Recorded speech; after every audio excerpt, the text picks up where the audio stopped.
Assalamu alaikum everyone. Welcome to my YouTube channel with a new video. I hope you all are fine and doing great. आज की इस video में हम प्रोचेस्कास model को देखेंगे जिसे स्टेजेस ऑफ चेंज या फिर ट्रांस-थ्योरेटिकल मॉडल ऑफ बिहेवियर भी कहा जाता है। स्टेजेस ऑफ चेंज यानी तब्दीली के मराहिल। कोई भी शख्स अगर अपने किसी बैड हैबिट को छोड़ना चाहता है या अपने रवैये को बदलना चाहता है, बैड हैबिट्स फॉर एग्जांपल कोई शख्स अल्कोहल इस्तेमाल करता है, स्मोकिंग करता है, ओवर ईटिंग करता है या कोई भी ऐसा रवैया जो कि नाकाबिले कबूल है और वो उसे चेंज करना चाह रहा है, तो उससे चेंज की मुख्तलिफ स्टेजेस से गुजरना पड़ता है।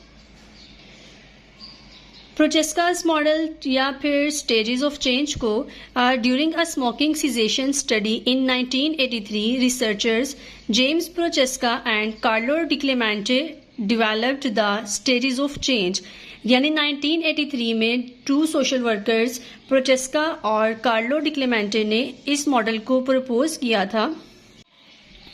ट्रांस-थ्योरेटिकल मॉडल ऑफ बिहेवियर या स्टेजेस ऑफ चेंज को TTM से भी रिकॉग्नाइज किया जाता है। The process of change, the stages of change and the methods of measuring change. A clinician during clinical practice मुख्तलिफ behavioral modification techniques like CBT, cognitive behavior therapy, dialectic behavior therapy, rational emotive behavior therapy यानी इंसान के रवैये को change करने के लिए मुख्तलिफ थेराप्यूटिक टेक्निक्स यूज की जाती हैं, जिसमें प्रोचेस्का मॉडल क्लाइंट की स्टेज को समझने में बहुत अहम किरदार अदा करता है और एक क्लिनिशियन, साइकोथेरापिस्ट, साइकोलॉजिस्ट को बहुत ज़्यादा हेल्प आउट करता है ताकि क्लाइंट की स्टेजेस ऑफ चेंज को समझा जा सके और उसके मुताबिक उसका ट्रीटमेंट और मैनेजमेंट प्लान बनाया जा सके। बुनियादी तौर पर प्रोचेस्कास मॉडल की जो स्टेजेस ऑफ चेंज हैं, these are 5: pre contemplation, contemplation, preparation, action and maintenance. But new researches से दैट कि रिलैप्स भी एक स्टेज है जिसके बाद क्लाइंट अगेन अपनी प्री कॉन्टेम्पलेशन या इस पूरे साइकिल में दोबारा चला जाता है। इन सारी स्टेजेस को हम वन बाय वन देखते हैं। जैसा कि हमने वीडियो के आगाज में बात की कि किसी भी बुरी आदत को छोड़ने के लिए, रवैये में तब्दीली के लिए एक क्लाइंट मुख्तलिफ चेंज की स्टेजेस से गुजरता है और प्रोचेस्का मॉडल के मुताबिक वो 5 स्टेजेस हैं: pre contemplation, contemplation, preparation, action and maintenance.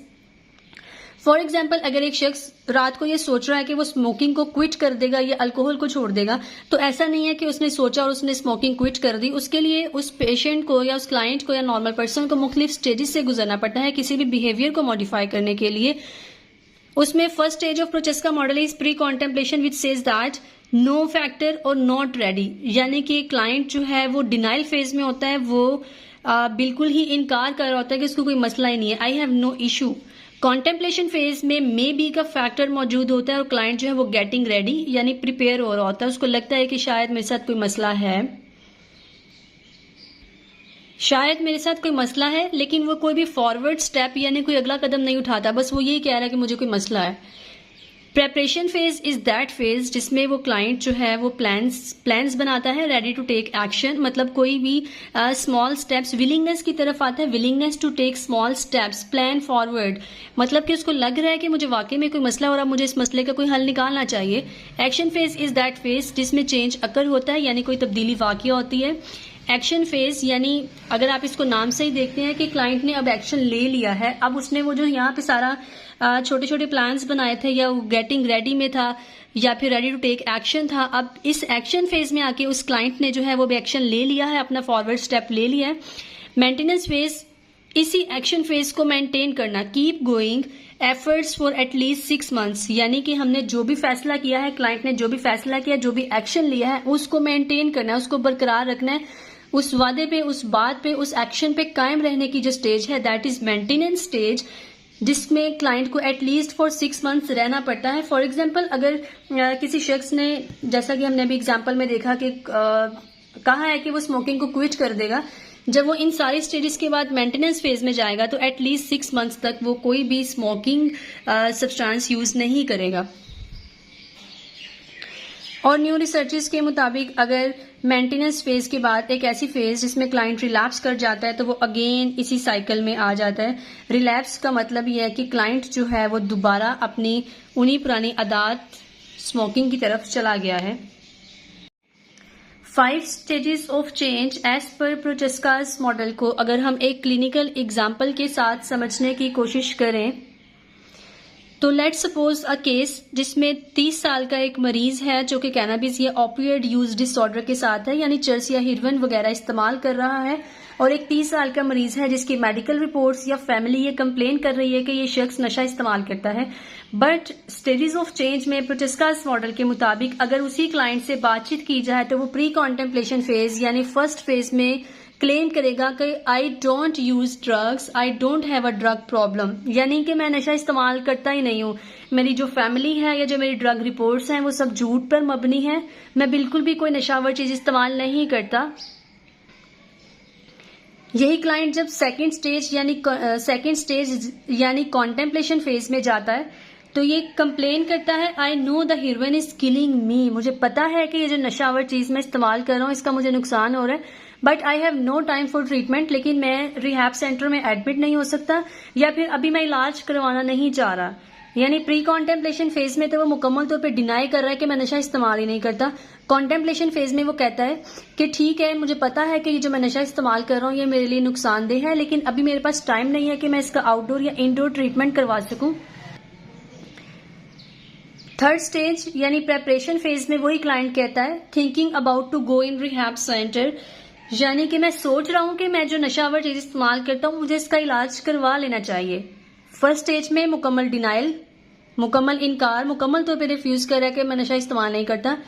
यहाँ पे इकरार कर रहा है कि ठीक है मैं नशा इस्तेमाल करता हूँ लेकिन मुझे अभी इलाज नहीं करवाना, मेरे पास अभी टाइम नहीं है। प्रेपरेशन फेज जिसमें वो क्लाइंट प्रिपेयर हो रहा है, प्लान कर रहा है to taking small steps forward कि मुझे लगता है कि मैं जो नशा इस्तेमाल कर रहा हूँ मुझे इसका इलाज करवाना चाहिए। Action phase is that phase जिसमें क्लाइंट जो वो एडमिट हो जाता है किसी भी रिहैब सेंटर में या अपना आउटडोर या इनडोर ट्रीटमेंट जो है वो स्टार्ट करवा लेता है। यानी यहाँ पे इस एक्शन फेज में क्लाइंट को पता चल जाता है कि जो मैं नशावर चीज इस्तेमाल कर रहा हूँ उसका मुझे नुकसान भी है और मुझे उसके इलाज की भी जरूरत है। मेंटेनेंस फेज में एक्शन फेज के बाद क्लाइंट ने अपनी उस एक्शन फेज को ही मेंटेन रखना होता है, यानी जो उसने स्टेप लिया है रिहैब सेंटर में एडमिट होने का, अपने नशे के इलाज करवाने का, अब उसको उन सब चीजों को क्विट करने के लिए, ड्रग्स को क्विट करने के लिए अपनी मेडिसिन, अपना साइकोलॉजिकल ट्रीटमेंट, मेडिकल ट्रीटमेंट को कंप्लीट करना पड़ेगा और कंप्लीट करने के बाद एटलीस्ट 6 मंथ्स तक उसी मेंटेनेंस फेज में रहना पड़ेगा। अपनी पुरानी गैदरिंग सोसाइटी को क्विट करना पड़ेगा, फॉलो अप सेशंस, प्रॉपर जो उसका चेकअप वगैरह है उसको उसे कंटिन्यू करना पड़ेगा मेंटेनेंस फेज में। इसी तरीके से न्यू रिसर्चेस के मुताबिक जैसा कि हमने बोला कि एक रिलैप्स फेज भी है। रिलैप्स फेज में क्या होता है कि एक क्लाइंट जो इन तमाम स्टेज से गुजरने के बाद किसी भी रिहैब सेंटर में एडमिट हो गया, अपना इलाज करवा लिया, मेंटेनेंस फेज में भी कुछ अरसा रहा, बट दोबारा से नशे की तरफ चला गया, यानी दोबारा जो उसकी डिजीज कंटिन्यू होगी, तो इस स्टेज को हम रिलैप्स स्टेज बोलते हैं। और रिलैप्स में जाने के बाद वही client again pre contemplation phase में जाएगा, यानी डिनाई करेगा कि मैं नशा इस्तेमाल ही नहीं करता हूँ। As a clinician, medical officer, therapist और साइकोलॉजिस्ट क्लाइंट की रिकवरी स्टेज को या फिर जो ट्रीटमेंट स्टेज है उसे जानना बहुत जरूरी होता है कि आया कि क्लाइंट हमारे पास किस स्टेज पे आया है। कोई भी क्लाइंट जो अपने ट्रीटमेंट के लिए आया है वो किस माइंडसेट के साथ है, किस स्टेज के साथ है, बिकॉज इन तमाम स्टेजेस में जो क्लाइंट का ट्रीटमेंट या मैनेजमेंट प्लान होता है वो डिफरेंट होता है। लेट्स सपोज कि अगर क्लाइंट हमारे पास first 2 stages like precontemplation और कॉन्टेम्पलेशन पे आया है जिसमें वो इनकार कर रहा है या थोड़ा बहुत मान रहा है, तो उसमें क्लाइंट को एक्टिव लिसनिंग की, एम्पैथी की जरूरत होती है। अब इसमें हम ये नहीं कह सकते कि आप झूठ बोल रहे हैं, आप इस चीज को माने कि आप जो है वो नशावर चीज इस्तेमाल करते हैं। इसमें हम एक्टिव लिसनिंग करते हैं, क्लाइंट की इनसाइट को बिल्ट अप करते हैं कि आया कि जो भी चीज वो इस्तेमाल कर रहा है वो उसके लिए नुकसानदेह है, या फिर अगर वो अपने ट्रीटमेंट को नहीं कराता तो वो कितने ज्यादा लॉस में जा सकता है।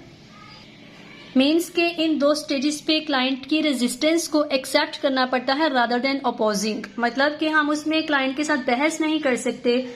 Because client obviously stages of change में एंटर हो चुका है। तो अगर वो डिनाइल फेज में है या फिर थोड़ी बहुत एक्सेप्टेंस फेज में है